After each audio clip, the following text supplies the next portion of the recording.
volta com programação nacional, muita gente mandando e-mail, muita gente participando por telefone também e tirando as dúvidas sobre a declaração do imposto de renda. Você já fez a sua? Você tem dúvidas sobre como começar a fazer a declaração, sobre o que declarar, sobre que investimento apresentar à Receita Federal? Participa com a gente hoje o Walter Kopp, que é supervisor estadual de São Paulo do Imposto de Renda, está aqui para tirar todas as nossas dúvidas, tá bom?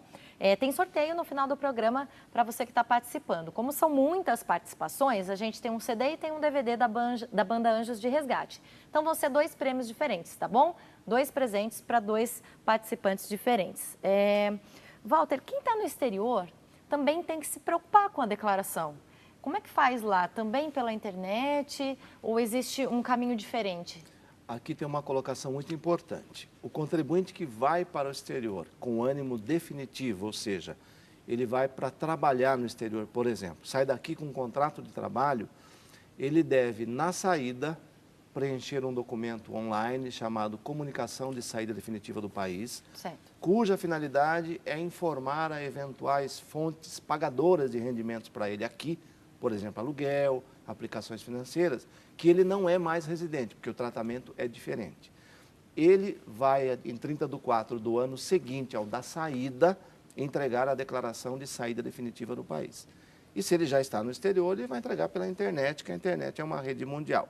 Entretanto, ele saiu do país, entregou a saída definitiva, ele não deve entregar mais declaração de imposto de renda, independentemente de existir rendimento aqui no Brasil. Isso não significa dizer que o rendimento não será tributado, certo, mas será tributado como rendimento de um não residente.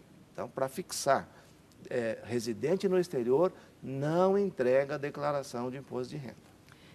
Se a pessoa se ausentou por algum motivo no período da declaração ou fez uma viagem de última hora nesse caso, tem uma prorrogação para esses casos ou não? O prazo é igual para todo mundo? É igual para todo mundo. Se alguém viajou, deve deixar alguém encarregado ou em qualquer país do mundo tem internet e ele pode de lá mesmo fazer a transmissão.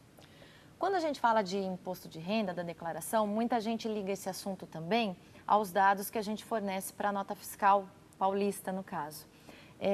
Isso tem alguma coisa a ver? A Receita Federal se utiliza dessa base de dados para saber, né, sobre a pessoa, sobre o contribuinte, ou isso não está relacionado?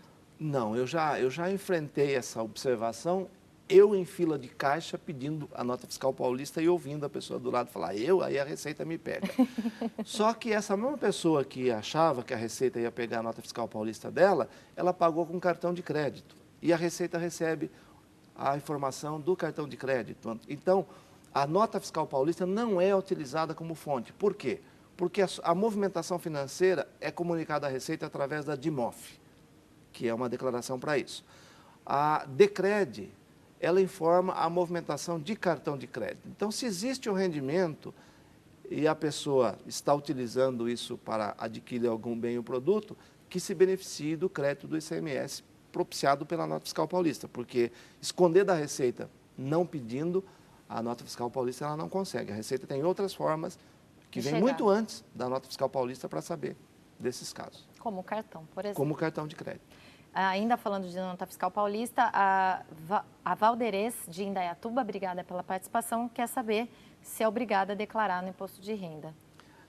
Se a pessoa faz a declaração, ou seja, se ela está obrigada a entregar, ela deve, como eu já disse em blocos anteriores, informar todos os seus rendimentos, todos os seus bens. Então, se ela recebeu o rendimento, é um rendimento isento, aquele bônus que ela tem em função dos valores gastos com nota fiscal, é isento. Caso ela receba prêmio, o prêmio tem uma tributação exclusiva, vai numa outra ficha, mas também deve ser informado. Quando a fonte pagadora tem que fornecer aquele informe anual sobre o quanto a pessoa está recebendo, ela é obrigada a fazer isso e pode acontecer alguma coisa caso a fonte pagadora não cumpra com esse procedimento? Sem dúvida. Existe uma lei, existe uma instrução normativa, se não me falha a memória, 1215 de 2011, que ela fixa prazo, ela fixa a condição de obrigatoriedade, a informação inexata tem punição. Existe punição prevista para a fonte pagadora quando fornece informação inexata e não é uma opção da fonte pagadora, é uma obrigação legal ela enviar e tem prazo. Até 28/2, ela deve fazer chegar até a pessoa beneficiária do rendimento a informação. Bem antes do prazo da Receita, para ficar bem tranquilo. Para dar condição, né?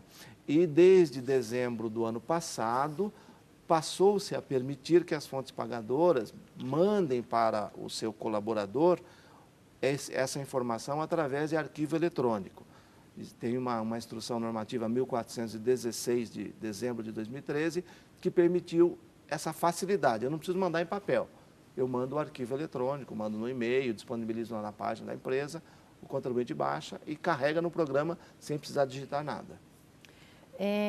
Muitas vezes a pessoa tem diversas fontes de recebimento. Perfeito. Pode acontecer o caso dela não ter um comprovante disso, ou de vários casos. Como é que ela procede? Isso não a desobriga de informar todas. Quando ocorre a omissão da fonte pagadora, a obrigação passa para o contribuinte. A partir do momento que ele entrega a declaração, a responsabilidade passa a ser dele pela informação. A não informação vai sujeitar o contribuinte à multa, porque ele sabe que ganhou. Por exemplo, se a empresa não mandou, como que ele deve fazer? Ele deve somar os seus olerites, se for um contrato de trabalho. De alguma forma, ele tem como recompor isso e informar. E ele está... A não entrega da informação pela fonte pagadora não desobriga o contribuinte de declarar a informação corretamente. Muitos trabalhadores também recebem a chamada PLR, a participação de lucros nas empresas. Perfeito. Ela deve ser informada? Deve. Ela tem uma tributação diferente, é uma tributação que nós chamamos de exclusiva, está aí mais um exemplo de tributação exclusiva, e ela tem uma tabela um pouco mais leve, mais benéfica do que a tabela normal para os demais rendimentos. É um pouco mais de 3 vezes a primeira faixa de isenção. Em 2012 foi 6 mil, aliás, em 2013 foi R$6.000, até R$6.000 de PLR não há nenhum imposto, está na faixa de isenção. Só acima disso é que começa a ser tributados de acordo com a faixa de rendimento.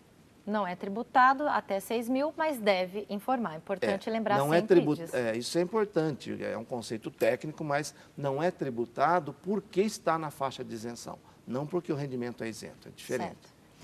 Vamos responder um pouquinho de dúvidas. A Ana Paula Ganzi, a mãe dela nunca precisou declarar, porém no ano passado recebeu uma indenização num valor de 60 mil. Esse valor foi depositado em uma conta que só foi movimentada nesse dia. Ela quer saber como que eles devem proceder agora. Provavelmente ela estará obrigada a entregar a declaração. A pergunta não traz a informação a que se refere essa indenização e se de fato é uma indenização, que às vezes está sendo chamado de indenização, mas tecnicamente não é uma indenização.